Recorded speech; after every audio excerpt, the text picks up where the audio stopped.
Next, I want to talk about row or layer. There are 3 layers in the cube. Here, the top layer. Here, the middle layer. And here, the bottom layer. There is also such thing as column.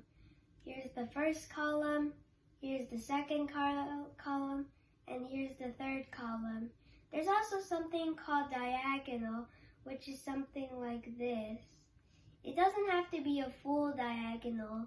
There's also a term called orientated, but I won't talk about that now.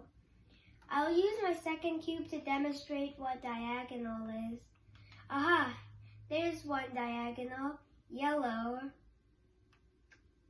Let's look for any other diagonals. Aha!